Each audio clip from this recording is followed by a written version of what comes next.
Bom dia, Lanara. Bom dia. Peraí, professora. Tudo bem? Deixa eu ver sua câmera. Bom dia, quanto tempo que eu não vi essa carinha? Bom dia. Tudo bem? Mas foi bom te ver. Eu gosto de ver vocês.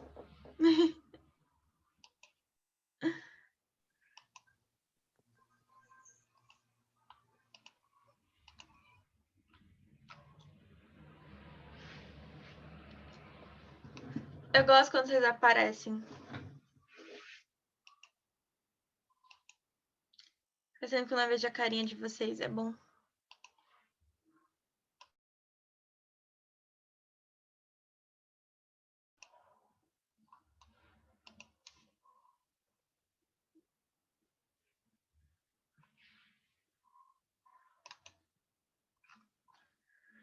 Vocês estão com dose dupla da professora hoje, né? Não hoje, quer dizer, essa semana, né? Hoje não, mas assim, hoje eu estou substituindo para a professora Cláudia. Essa semana vocês têm o dobro de Mariana Bezerra para vocês. Certo? O Breno tá conectando o áudio ainda.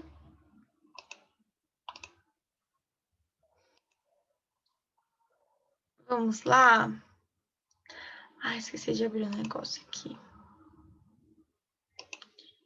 Que eu ia abrir. Não sei se tá... Não.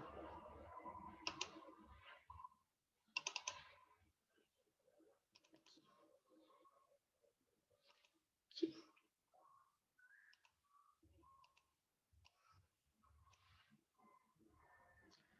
Hoje nós vamos de cultura midiática.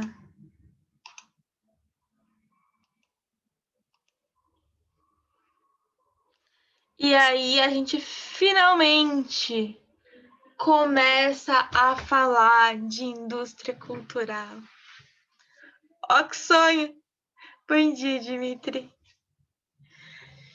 Finalmente chegamos em indústria cultural. E é isso, né? Quer dizer, a gente tá chegando, a gente vai primeiro falar um pouquinho só, rapidinho, sobre mídia, né? Esse tema dessa aula é uma coisa que eu acho que vai ser muito, muito, muito tranquilo, muito fácil, que eu queria muita participação de vocês. Sério, porque não tem, eu acho que, tema mais próximo e que vocês vão ter mais exemplo e conseguir relacionar mais do que cultura midiática. Então, a gente começa discutindo o que é mídia, né? A palavra mídia, ela é um termo inglês que chega no Brasil no século XX, e aí ela é derivada da palavra em latim, só que isso já é uma coisa que já mostra um pouco, né, uma dominaçãozinha cultural aí, porque, por exemplo, na própria apostila de vocês fala, né, que em Portugal, como a palavra é derivada do latim, em Portugal, eles pegaram a palavra em latim e colocaram dentro da gramática, né, do português em Portugal, e mídia lá Calma aí, Gisele. E mídia lá é falado no masculino, né? Oi, Gi. Mídia lá é falado no masculino, certo? Porque as palavras em latim geralmente vem no masculino, vem quando viram português, né? As palavras assim, elas vão pro masculino. E aí em Portugal aconteceu isso, só que no Brasil não, ela tá no feminino. E ela não tá no feminino porque simplesmente a gente faz diferente de Portugal, quando a gente pega da origem, né, do latim. Não, mas é porque a gente pegou da origem inglesa, certo? Então a gente já pegou a palavra em inglês. E aí a gente pegar em inglês, ao invés de pegar da nossa raiz, né, do latim, já mostra uma coisinha do tipo uma influência, né? Porque aí a gente, mas assim, parece, mas professora, essa mídia, né? Até a forma como a gente pronuncia a palavra, né? Aí tá, professora, mas é só mídia. Só que aí a gente começa a pensar em outras palavras que a gente pega no inglês, mesmo que tenham palavras em português, do tipo, vou fazer um job, né? Tipo, você não precisa falar job, você podia falar trabalho. Vou fazer um trabalho, vou fazer uma peça publicitária, mas não. Não, porque o job, e aí a gente vai para várias outras aí, termos nosso dia a dia, entrar numa call, se eu vou fazer uma call com os meus amigos, você fazer uma videochamada com seus amigos, sabe? E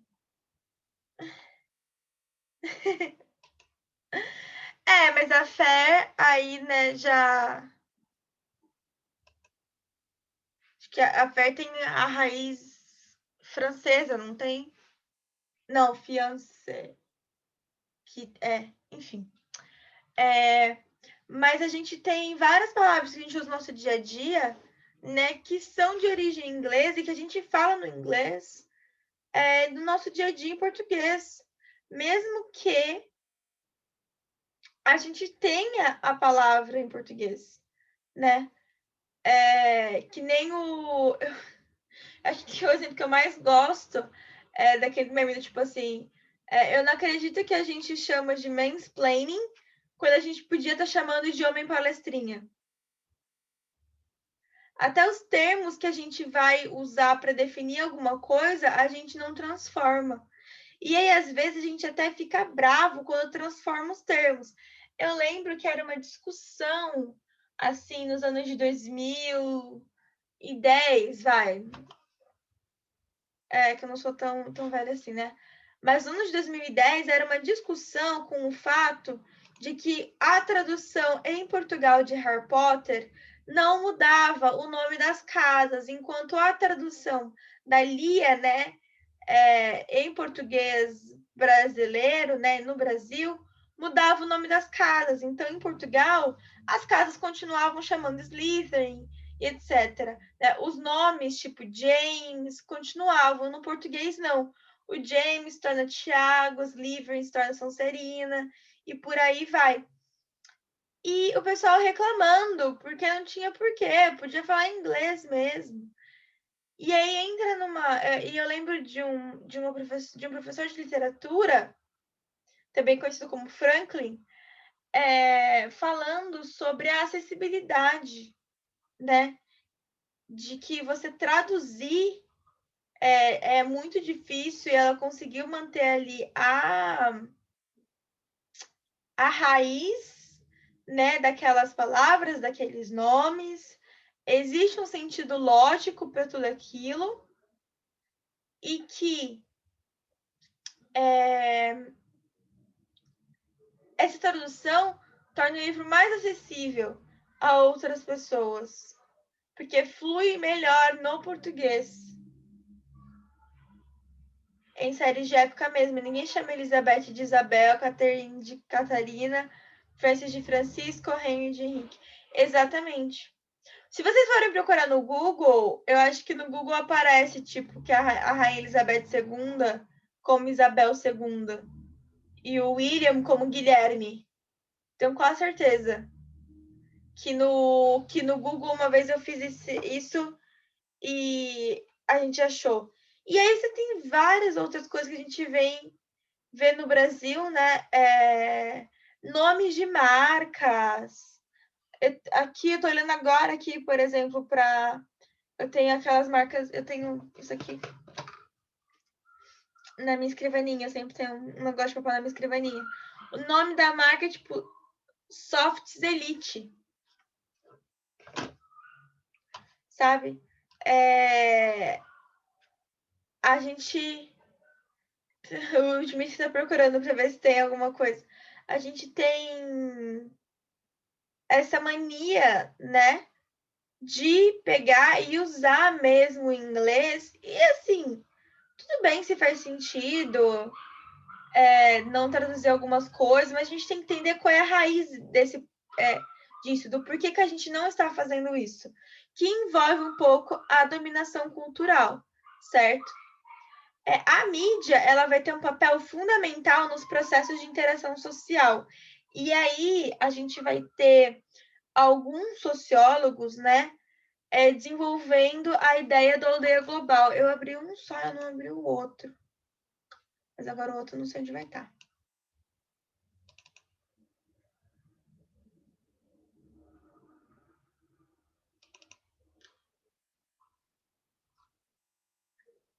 Acho que achei. Que é do Ottaviano Iannini, que é um sociólogo. Na apostila de vocês, quem vai estar falando sobre a aldeia global é um outro cara, tá?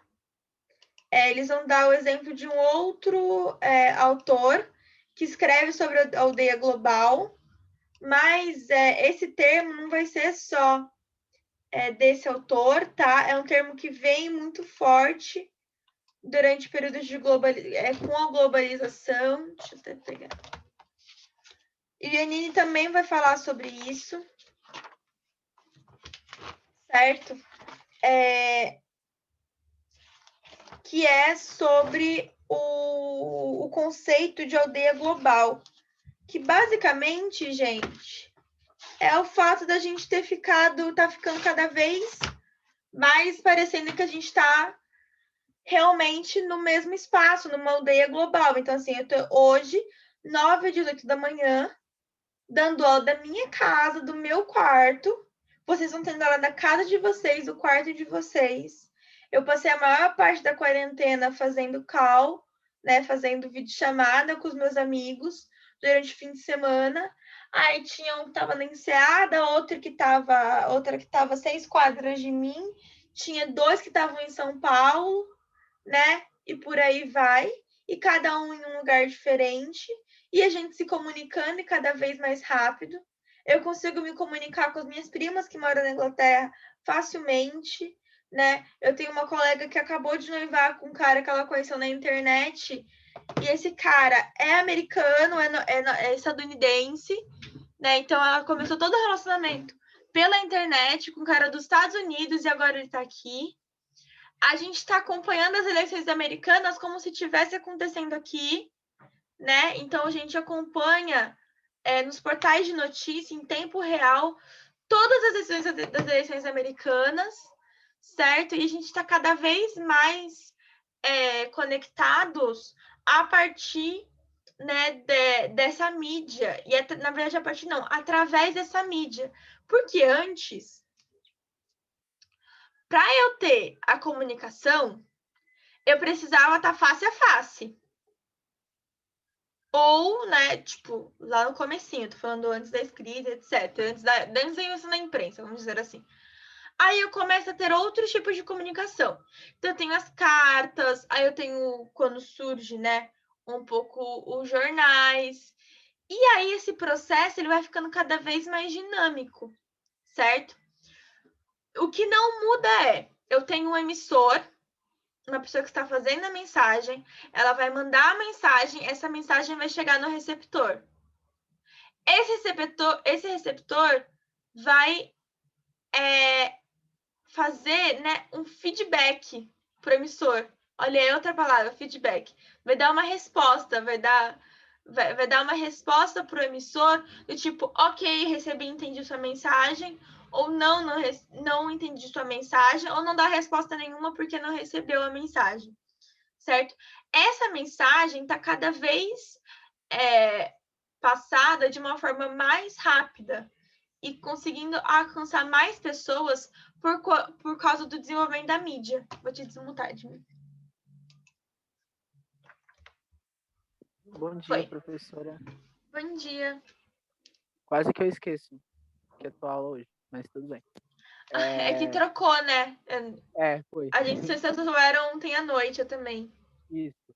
E aí, tipo, quando aqui fala, a primeira coisa é quando fala desse negócio do receptor e das mensagens serem cada vez mais rápidas, é muito interessante isso, né? Por causa que a gente pensa em redes sociais, do Twitter, por exemplo, ele é feito justamente para você mandar uma ideia rápida e, tipo, aquilo, sabe?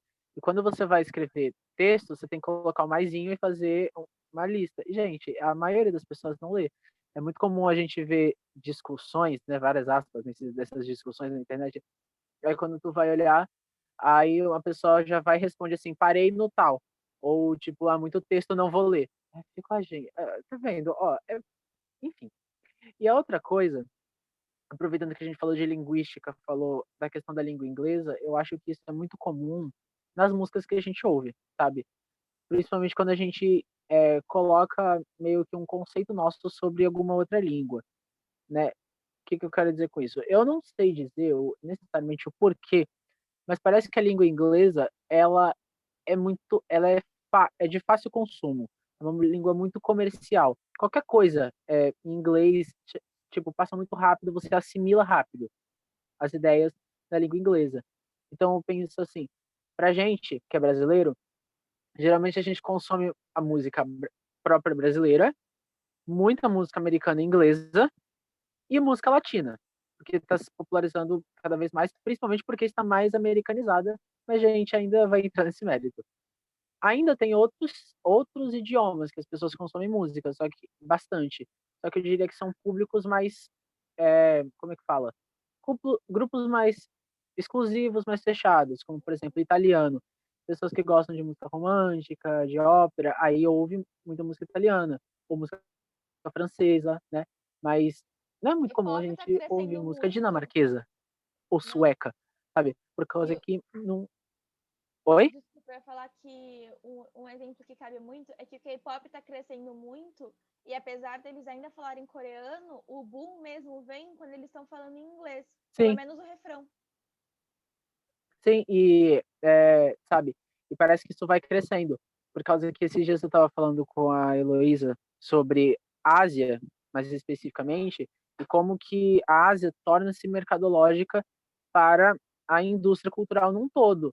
E aí, tipo Uhum. assim, antes do K-pop, a gente já tinha, de certa forma, uma ascensão asiática na questão dos animes. Música de abertura de anime, que era aquele rock japonês, e tipo assim, esse público mais específico eu já escutava bastante, então isso já era popular. Mas agora isso tá entrando no pop de um jeito, de modo que até uma música em inglês aí vai ter uma partezinha em coreano, sabe? Então eu acho que discutir língua não é só na área de linguagem. A gente tem Não. muito o que falar aqui. Porque, cara, tipo, eu gosto de escutar música em vários idiomas pra saber. Só que não é todo mundo que eu vou chegar, tipo, ah, tu conhece uma música sueca ou uma música russa, né? A pessoa vai ficar meio, não, né? E quando a gente escuta é muito por meme também, né? Teve aquele, tipo, por ser engraçado e não por apreciar aquela produção. Eu lembro que teve aquele cara russo que fez sucesso, tipo, acho que um ano atrás, uns 2 anos atrás. Ele estourou, mas não porque o pessoal gostou da música, apreciou a música, e sim porque o cara virou uma piada, né? Eu noto que o K-pop, ele tá se espalhando aí tanto e ele tomou muita força, né?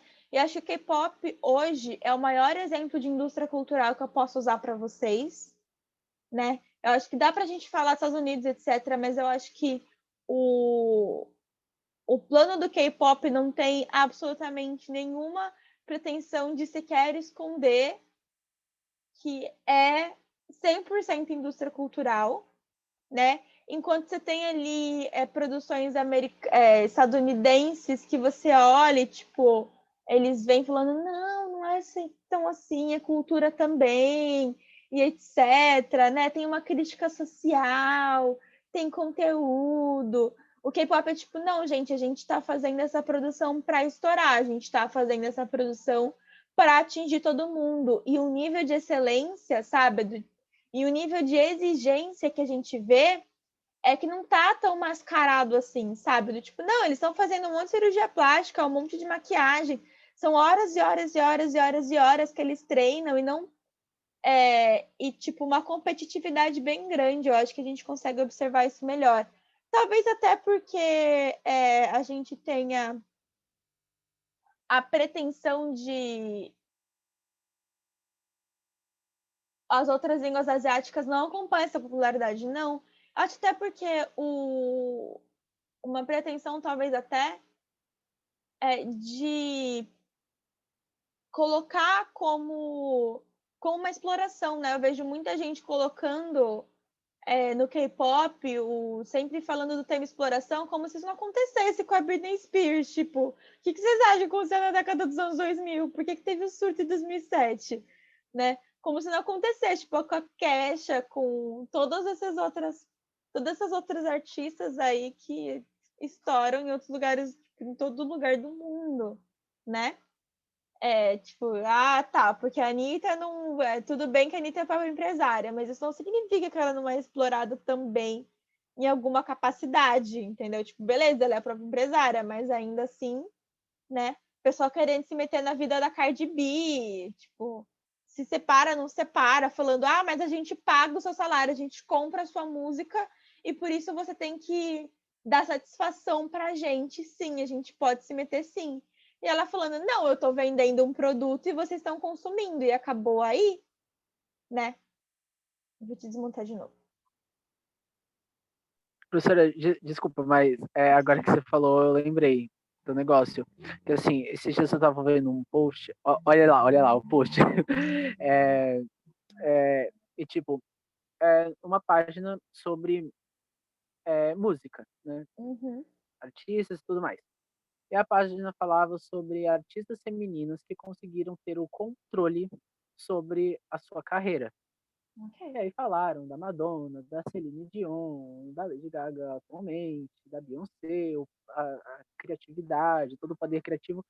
E que aí depois falava que hoje em dia elas têm pleno controle da sua carreira. Eu falei, será?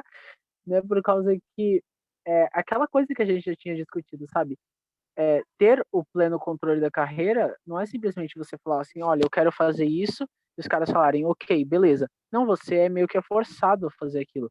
Porque se você quer realmente fazer tudo do jeito que você quer, você sabe que aquilo, sabe, você tem, querendo ou não, as barreiras que você tem que estar lá dentro.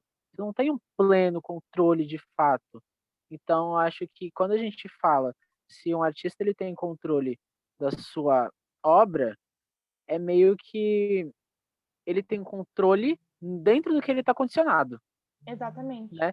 Por causa que você citou a Britney e beleza, né? Não dá para comparar, né? Tipo, o que era a Britney no no final dos anos 90, pro início da década de 2000, quando ela tinha acabado de sair do clube do Mickey, e aí era aquela coisa toda muito frufru, todo muito bonitinho, e aí ela já embalou nessa aí. E aí isso destruiu a voz dela. E aí, o que acontece? Hoje, parece que esses artistas mais velhos, que começaram a carreira antes, que conseguem ter esse controle maior, até por causa que eles passaram por algumas experiências assim. Né?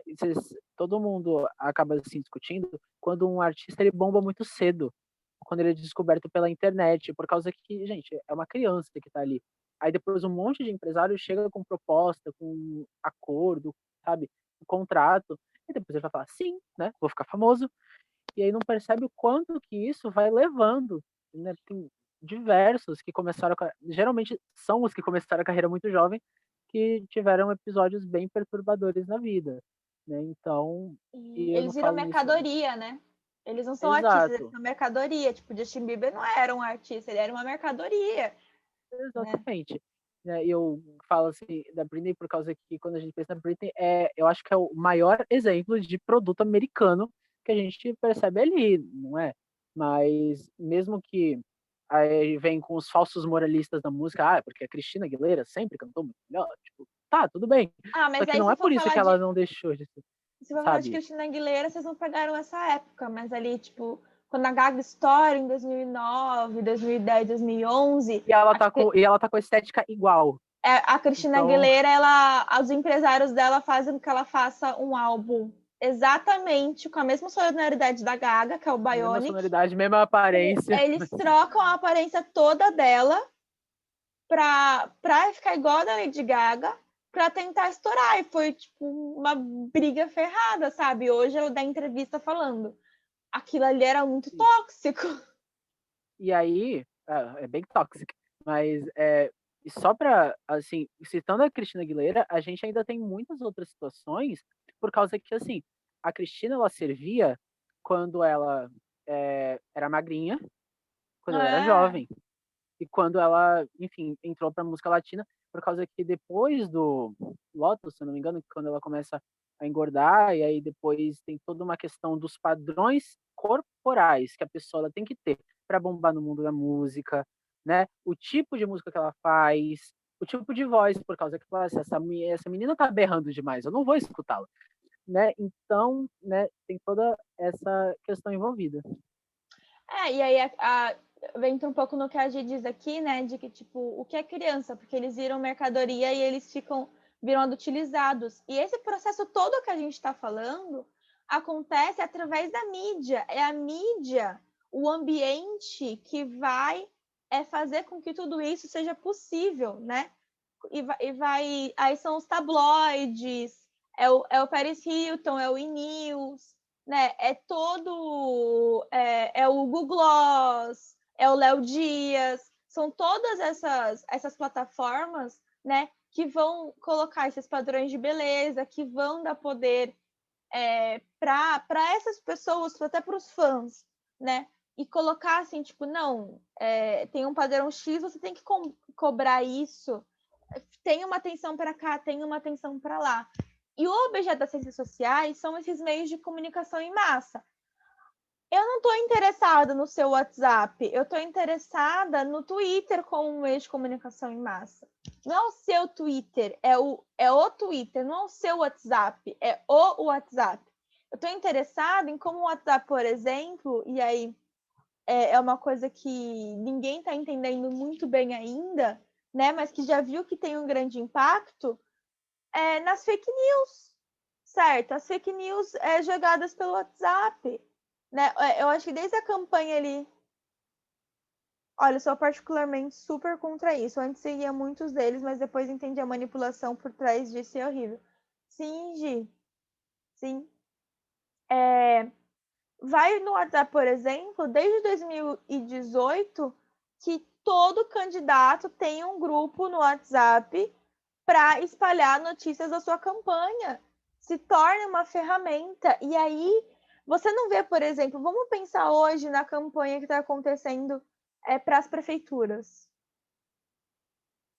Tirando o horário eleitoral obrigatório, você não vê muitas outras campanhas na TV.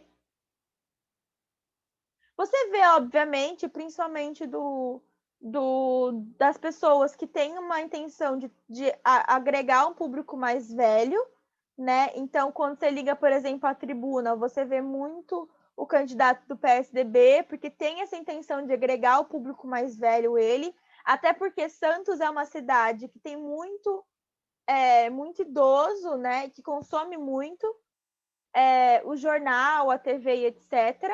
Mas quando você vai ver, por exemplo, o Boulos em São Paulo, o Boulos não está fazendo propaganda para TV em São Paulo. Ele está respondendo uma menina no Twitter e indo para casa dela para bombar no Twitter. Ele está fazendo vídeo para o Facebook, ele está fazendo podcast, ele está fazendo YouTube. Os candidatos do Guarujá, eles não estão fazendo campanha pela TV praticamente. Eles estão fazendo pela internet. E eu digo todos os candidatos. Não é um, não é dois, não são três, são todos os candidatos. Quando você vai ver, a campanha deles está praticamente toda pela internet, muito focada no Facebook. Seja para o público jovem ou idoso. Né? É que Guarujá não tem tanto idoso quanto Santos. Por isso que Santos ainda é um pontinho fora da curva, onde tá tendo muita campanha pela TV, porque eles ainda consomem muito pelo público mais avançado. Você viu o comercial que compara a disseminação do Covid com as fake news? Que eles se espalham da mesma proporção e podem até matar? Sim, com Átila, não é? Que é com Átila. E você tem uma disseminação. Eu tava vendo ontem, aí eu lembrei, na hora que você falou, eu tava tentando procurar. Nossa, eu não consegui nem chegar indústria cultural hoje. Mas eu estava vendo ontem no Twitter uma thread, né, daquelas sequências, sobre o quanto a fake news na Flórida faz com que as pessoas latinas acreditem que votar no Trump é a única opção, porque o Biden ele é vendido como socialista, os democratas são vendidos como socialistas. E na Flórida você tem uma grande concentração de latinos que vêm de países como a Venezuela, como Cuba, né, que estão fugindo desses regimes ditatoriais, certo? De cunho, que se dizem socialistas, né, de cunho de esquerda, certo? E eles têm tanto medo, porque eles entendem que aquilo é o socialismo, que aquilo é o comunismo, que eles falam, não, eu não posso, tudo bem, eu ser latina, mas ela é socialista, ela vai virar o Maduro, ela vai virar o Chaves, ela vai virar uma ditadora, eu não posso aprovar isso. Eu não gosto do Trump, mas o Trump é a única opção contra o monstro do comunismo, certo? E isso é feito por quê? Pelas fake news que estão acontecendo não esse ano, não há 2 anos atrás, não há 4 anos atrás, mas desde a primeira eleição do Obama. E aí era um estudo de uma menina falando sobre isso. Depois eu vou achar essa thread e eu vou compartilhar com vocês. Foi um estudo bem legal da menina e ela fala de uma forma mais tranquila. Na própria academia, hoje em dia, você não publica mais livro, você publica artigo. A própria academia, ela está muito mais rápida, ela não quer livro, ela quer artigo. Os próprios livros, por exemplo, eles são livros menores, de 100 e poucas páginas, certo? Eu não tenho estrutura emocional para o Twitter, para não falar que eu não tenho, eu fiz uma conta só para de vez em quando olhar os tempos, mas aquilo consome tempo e sanidade, eu sei, eu não deveria usar tanto. O uso dos meios de comunicação de massa, como a gente já falou durante essa aula inteira, mas sem colocar dentro de um tópico, né? É projetar a cultura de massas e promover a padronização cultural. Então, quando a gente fala que a Christina Aguilera se transformou na Lady, tipo, copiou a Lady Gaga, né? O padrão ali da Lady Gaga, e depois, quando ela começa a sair do padrão da loira, bonitinha, magra e jovem, né? Ela começa a sair fora desse padrão cultural e não serve mais para esses meios de comunicação. Outra coisa que a gente já falou e que a gente nem entrou no tópico, mas a gente já falou. São poucas pessoas produzindo conteúdo para muitas pessoas. Gente, você abre uma Kylie Jenner que zera batons em meia hora. Ó, eu vou até abrir. A Kim Kardashian, ela tem 191 milhões de seguidores. Não é à toa que o Trump, ele fica no Twitter o dia inteiro. É uma pessoa produzindo um post de 140, 280 caracteres que atinge o mundo inteiro, que aparece na minha timeline, sendo que eu nem sigo ele. Beleza, Kim Kardashian eu sigo, pelo menos, sabe? Tipo, aí tem... É que agora não dá pra você ver mais quantos likes deram, mas assim, um postzinho dela dizendo que votou é cobrado. E você vai nos comentários, tem mais de 17 mil comentários. A Ariana Grande, nos shows dela, fez campanha de registrar fã.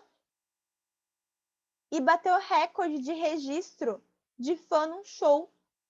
Ela usou o show dela para registrar os fãs para votar.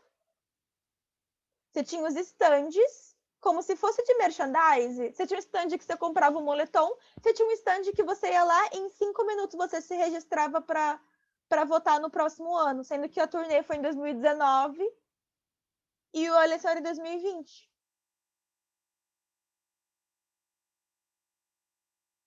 E aí, o que a sociologia quer estudar? Essa massificação. Como, né, essa indústria, né, como a mídia, ela vai funcionar como uma indústria e ela vai tentar influenciar os indivíduos, certo? Pelos meios de comunicação. E aí tá me influenciando. Dimitri, não vou conseguir te passar a palavra, porque faltam 4 minutos, tá? E aí ela vai influenciar, por exemplo, quando você pega, né, e você tem uma Kim Kardashian que fala que ela ganha mais em um post no Instagram do que numa temporada inteira de Keeping Up with the Kardashians. E aí você tem uma Kylie Jenner que monta um império de cosméticos e se torna bilionária.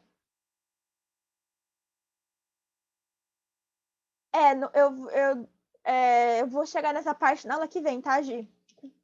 Sobre individualidade e mídia, que não vai dar tempo hoje.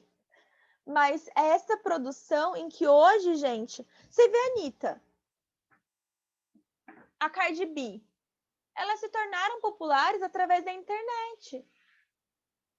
Uma pessoa como a Lele Pons lá, o Shawn Mendes, certo? A Isa, a Ludmilla. Não é à toa, né? Que essas pessoas, elas estão na mídia, que elas usam a mídia para vincular essas informações.